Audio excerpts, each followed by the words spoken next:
जय हिंद दोस्तों, बहुत स्वागत करता हूं अपने YouTube चैनल पर। आज के इस वीडियो में 15 प्रश्न मैं आपके लिए फिर से लेके आया हूं, जो CGSI और जो CG व्यापम है उसके लिए बहुत महत्वपूर्ण है। और इन 15 में से अगर आपने 10 क्वेश्चन का प्रश्न का जवाब दे दिया, मतलब कि आपकी तैयारी अच्छी चल रही है। और आपने अगर 12 से अधिक प्रश्नों के सही जवाब दिए, इसका मतलब कि आप किसी भी सरकारी नौकरी कह लें उसके बहुत ही करीब हैं और जल्द ही आपके सिलेक्शन होने की संभावना बहुत ही अच्छी है। चलिए दोस्तों, वीडियो को स्टार्ट कर लेता हूं मैं। दोस्तों, वीडियो शुरू करने से पहले आपको एक ऐप के बारे में बताना चाहूँगा जिसका नाम है फिलो ट्यूटर ऐप। ये भारत का बहुत ही सुविधाजनक ऐप है जिसके जरिए आप महीने का 20,000 रुपये तक कमा सकते हैं, और वो भी दिन के सिर्फ 4 घंटे खर्च करके। इस ऐप की सबसे खासियत यह है कि स्टूडेंट को कहीं से भी और किसी भी समय आप पढ़ा सकते हैं अपने शेड्यूल के अनुसार। अगर आप 1 या 2 सब्जेक्ट में बहुत अच्छे हैं तो आप फिलो ज्वाइन कर सकते हैं और स्टूडेंट को पढ़ा सकते हैं। आप सिंपली अपने मोबाइल नंबर जो कि पैन कार्ड से लिंक हो उसमें जाकर के रजिस्टर करें। पे out easily monthly payment with extra initiative. जितना पढ़ाओगे उतना ही कमाओगे। इसका लिंक डिस्क्रिप्शन बॉक्स में दिया गया है, अभी जाकर के ऐप को जरूर डाउनलोड करें। तो चलिए दोस्तों, आज का पहला क्वेश्चन स्टार्ट कर लेते हैं। पहला क्वेश्चन है, पहली ICC वर्ल्ड टेस्ट चैंपियनशिप किस देश ने जीती है? अभी आप लोग को पता है T20 वर्ल्ड कप चल रहा है और वर्ल्ड कप 50 ओवर का भी होता है, उसको वनडे कहते हैं। लेकिन यहाँ पूछा गया टेस्ट चैंपियनशिप ये पहली बार आयोजित की गई थी और किस देश ने जीती है? पहला ऑप्शन है इंग्लैंड, दूसरा ऑप्शन न्यूजीलैंड, थर्ड ऑप्शन है ऑस्ट्रेलिया और फोर्थ ऑप्शन है भारत। तो ये आपको बताना है किसने जीती है। इसका राइट आंसर आप लोग सोच लीजिए। इसका राइट ऑप्शन है बी, न्यूजीलैंड। इसने पहली टेस्ट चैंपियनशिप जीता है वर्ल्ड की, जो पहली बार ही इसका आयोजित किया गया था। और किसे हरा करके जीता है? भारत को हरा करके जीता है। मतलब अगर रनरअप की मैं बात करूं तो भारत और न्यूजीलैंड के बीच मैच हुआ था जिसमें न्यूजीलैंड जीता है। ये अभी हाल ही में हुआ है, करंट अफेयर से प्रश्न था। सेकंड क्वेश्चन की बात करता हूं दोस्तों। सेकंड क्वेश्चन, निम्नलिखित में से कौन सा मिश्रण नहीं है? मिश्रण नहीं आपको बताना है। पहला ऑप्शन है ग्रेफाइट, दूसरा ऑप्शन है कांच, थर्ड ऑप्शन है पीतल और फोर्थ ऑप्शन है इस्पात। मिश्रण कौन सा नहीं है? अपना आप आंसर चेक कर लीजिए, मैं बताता हूँ आपको आंसर। इसका जो राइट आंसर हो जाएगा वो है ग्रेफाइट। ग्रेफाइट मिश्रण नहीं है, बाकी सब है। ये इस्पात है, उसमें कार्बन मिलाया जाता है। पीतल में भी और कांच में भी कुछ न कुछ मिलाकर के चीज़ें बनाई जाती हैं और ये प्योर है, ये मिश्रण नहीं है। इसका राइट आंसर क्या हो जाएगा? ग्रेफाइट। थर्ड ऑप्शन देखिए, बहुत ही अच्छा क्वेश्चन है, इतिहास से है। लाला हरदयाल कौन थे? पहला ऑप्शन है सोशलिस्ट पार्टी के संस्थापक थे ये, बी ऑप्शन है गदर पार्टी के संस्थापक थे, थर्ड ऑप्शन स्वतंत्र पार्टी के संस्थापक थे और डी ऑप्शन है स्वराज पार्टी के संस्थापक थे।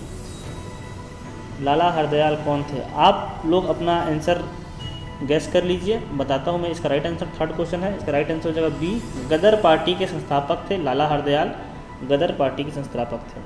और ये पार्टी भी बहुत इंपॉर्टेंट है, स्वराज पार्टी। ये 1923 में बनी थी, ठीक है, स्वराज पार्टी। और CR दास और मोतीलाल नेहरू ये इसके पार्टी के संस्थापक थे। नेक्स्ट क्वेश्चन की बात कर लेता हूँ। क्वेश्चन नंबर 4,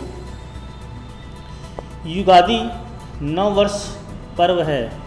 युगादि नववर्ष पर्व किसके द्वारा बनाया जाता है? पहला ऑप्शन नेपालियों के द्वारा, बी भूटानियों के द्वारा, सी गुजरातियों के द्वारा और डी ऑप्शन है दक्षिण भारतीयों के द्वारा। इसका राइट आंसर आप लोग सोच लीजिए दोस्तों। इसका राइट आंसर बताता हूँ मैं, दक्षिण भारतीयों के द्वारा। ये जो पर्व है युगादि, ये कर्नाटक और तमिलनाडु और आंध्र प्रदेश इन राज्यों में प्रमुख रूप से मनाया जाता है। नेक्स्ट बात करता हूँ, रडार का आविष्कारक कौन था? रडार का आविष्कार किसने किया था? क्वेश्चन है, पहला ऑप्शन है रॉबर्ट वाटसन, बी ऑप्शन है फ्लेमिंग, थर्ड ऑप्शन है बुशनेल, चौथा ऑप्शन है ऑस्टिन। 1 लाइनर क्वेश्चन है। इस प्रकार के प्रश्न पुलिस भर्ती में, रेलवे वगैरह में अक्सर पूछे जाते हैं। इसका राइट आंसर आप लोग सोच लीजिए, मैं इसका राइट आंसर बताता हूं दोस्तों। इसका राइट आंसर हो जाएगा ए, रॉबर्ट वाटसन। इन्होंने ही रडार का आविष्कारक किया था, रॉबर्ट वाटसन। क्वेश्चन नंबर 6 की ओर चलते हैं। छत्तीसगढ़ से प्रश्न है, देश का दूसरा सबसे बड़ा फूड पार्क किस जिले में बनेगा? देश का दूसरा सबसे बड़ा फूड पार्क किस जिले में बनेगा?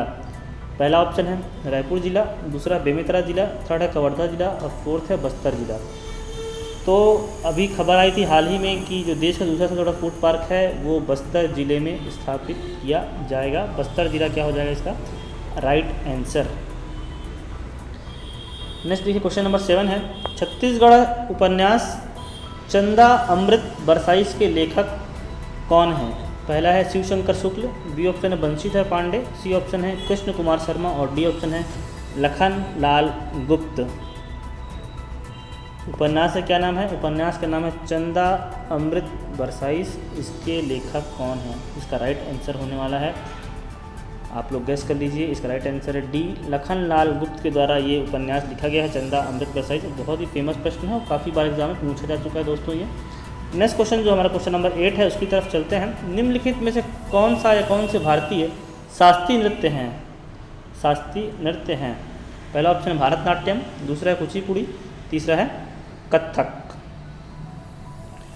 कौन सा शास्त्रीय नृत्य है? और डी ऑप्शन है उपयुक्त सभी। तो आप लोग इसको गैस कर लीजिए, शास्त्रीय नृत्य किसे कहते हैं और कौन कौन से हैं। इसका राइट आंसर दोस्तों बताता हूँ, उपयुक्त सभी, ये इसका राइट आंसर है। ये जो तीनों हैं ये शास्त्रीय नृत्य हैं। इसके अलावा और भी बहुत से शास्त्रीय नृत्य जैसे उड़ीसी हम कह सकते हैं, मोहिनी अट्टम है वो कह सकते हैं। तो सब बहुत सारे शास्त्रीय नृत्य हैं, 8 से 9 हैं आई थिंक सो। इसको आप लोग नंबर देख लीजिएगा सभी शास्त्रीय नृत्यों के। क्वेश्चन नंबर 9 की तरफ चलते हैं। क्वेश्चन नंबर 9 है, सिंधु सभ्यता में मुद्रा में किस देवता के समतुल्य चित्रांकन मिलता है? सिंधु सभ्यता में मुद्रा प्राप्त हुई है, उसमें किसके समतुल्य चित्रांकन प्राप्त हो रहा है? पहला आद्य शिव, दूसरा है आद्य ब्रह्मा, आद्य विष्णु, थर्ड ऑप्शन है, फोर्थ ऑप्शन है आद्य इंद्र। तो किसके समतुल्य आपको प्राप्त हो रहा है जो सिक्का है उसमें चित्र है? राइट आंसर आप लोग गेस कर लीजिए। राइट आंसर दोस्तों मैं बताता हूँ, ए ऑप्शन इसका राइट आंसर है। आद्य शिव के समकक्ष या समतुल्य चित्रांकन मिलता है जो वहाँ से मुद्राएं प्राप्त हुई हैं। नेक्स्ट क्वेश्चन की तरफ चलते हैं। क्वेश्चन नंबर 10 है, प्रदेश का दूसरा जंगल सफारी कहाँ विकसित किया जाएगा? प्रदेश का दूसरा जंगल सफारी कहाँ विकसित किया जाएगा? पहला ऑप्शन है कबीरधाम, दूसरा ऑप्शन है बस्तर, थर्ड ऑप्शन दंतेवाड़ा और या इनमें से कोई नहीं। तो प्रदेश का जो दूसरा जंगल सफारी है वो कहाँ विकसित हो रहा है? रायपुर में एक जंगल सफारी तूताग्राम में ऑलरेडी बना हुआ है। दूसरा जो विकसित किया जा रहा है वो है कबीरधाम। इसका राइट आंसर दोस्तों कबीरधाम में जंगल सफारी किया जा रहा है। छत्तीसगढ़ के इंडिया के इतिहास से एक और बहुत ही महत्वपूर्ण क्वेश्चन है, आत्मज्ञान के विषय में नचिकेता और यमराज और नचिकेता के बीच संवाद हुआ था, वो किस उपनिषद से प्राप्त होता है? छांदोग्य उपनिषद से, सी ऑप्शन है कठोपनिषद से और डी ऑप्शन है केन उपनिषद से। तो इसका राइट आंसर दोस्तों क्या हो जाएगा? इसका राइट आंसर आप लोग सोचिए, क्वेश्चन नंबर 11 है और इसका राइट आंसर मैं बताता हूँ। राइट आंसर हो जाएगा सी, कठोपनिषद से यम और नचिकेता के संवाद की जानकारी या उसके विषय में कुछ जानकारी मिलती है। और राइट आंसर क्या है? सी, कठोपनिषद। क्वेश्चन नंबर 12 की तरफ चलते हैं। छत्तीसगढ़ का प्रथम पक्षी सदन निर्माण किया जा रहा है। छत्तीसगढ़ का प्रथम पक्षी सदन कहाँ पे निर्माण किया जा रहा है? पहला ऑप्शन है लेमरू, दूसरा ऑप्शन है भिलाई, तीसरा ऑप्शन लामिनी और या इनमें से कोई नहीं। छत्तीसगढ़ में प्रथम पक्षी सदन की जो स्थापना हो रही है, राइट आंसर आप लोग गेस कर लीजिए अगर आप लोग को पता है। राइट आंसर दोस्तों इसका हो जाएगा सी, लामनी। लामनी में छत्तीसगढ़ में प्रथम पक्षी सदन बनाया जा रहा है और लामनी जो है वो है जगदलपुर में, ठीक है, जगदलपुर में। या अगर जगदलपुर ऑप्शन में नहीं मिलता तो बस्तर भी आ सकता है क्योंकि बस्तर जिला का जो मुख्यालय है वो जगदलपुर है। जो लेमरू है ये हाथी रिजर्व है, लेमरू हाथी रिजर्व। और भिलाई में तो आईटी पार्क वगैरह बहुत सारी चीज़ें हैं, भिलाई स्टील प्लांट भी स्वयं में यहीं पर है। नेक्स्ट क्वेश्चन करेंगे, भूकंप का अध्ययन कहलाता है सिस्मोग्राफ, सिस्मोलॉजी, एपीग्राफ और एंटीमोलॉजी। भूकंप का अध्ययन कराता है। बहुत सारे अभ्यर्थी हैं वो सिस्मोग्राफ में टिक कर देंगे, लेकिन ये क्या हो जाएगा? गलत आंसर हो जाएगा। अध्ययन जहाँ शब्द आता है वहाँ पे आपको लॉजी शब्द को ढूंढना है, सिस्मोलॉजी, दोनों में बहुत ज़्यादा अंतर नहीं है। उसका जो अध्ययन होता है उसको हम लोग किससे कहते हैं? सिस्मोलॉजी कहते हैं।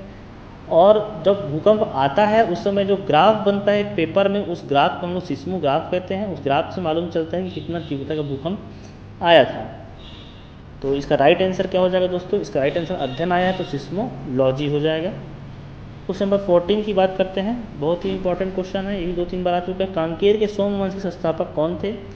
वाद्यराज, सिंहराज, बोपदेव या नरहरदेव। कांकेर के सोमवंश के संस्थापक कौन थे?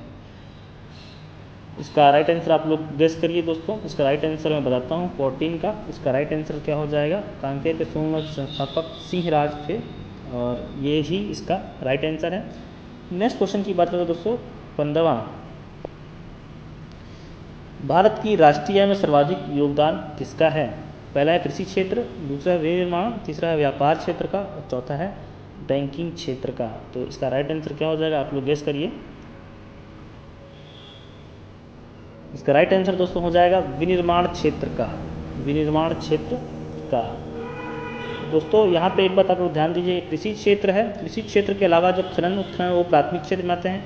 अगर यहाँ पे प्राथमिक क्षेत्र, यहाँ पे द्वितीयक क्षेत्र और यहाँ पे तृतीयक क्षेत्र इस प्रकार दिया होता तो निश्चित रूप से तृतीयक क्षेत्र का टोटल योगदान होता है वो ज़्यादा है भारत के राष्ट्रीय आय में। लेकिन यहाँ बैंकिंग क्षेत्र दिया है, बैंकिंग के साथ जो सेवाएँ आ जाती हैं वो इसमें नहीं दिया गया है, सिर्फ बैंकिंग की बात हो रही है। तो इसलिए जिसका राइट आंसर है वो ये है। हालांकि मैं बता रहा हूँ जो तृतीयक क्षेत्र है वो सर्वाधिक योगदान देता है, लेकिन यहाँ पे प्रथम क्षेत्र, द्वितीय क्षेत्र और तृतीय क्षेत्र इसमें नहीं दिया गया है, अलग अलग पूछा गया है, इसलिए इसका राइट आंसर क्या हो जाएगा, विनिर्माण हो जाएगा। तो दोस्तों ये 15 क्वेश्चन हो गए आज के। 15 क्वेश्चन आपके कितने क्वेश्चन सही किए हैं वो मुझे कमेंट करके बताइए, जिससे मुझे पता चलेगा कि क्वेश्चन का मेरा लेवल कैसा था और आगे मैं आपके लिए इससे भी अच्छे प्रश्न लेकर के आऊँगा।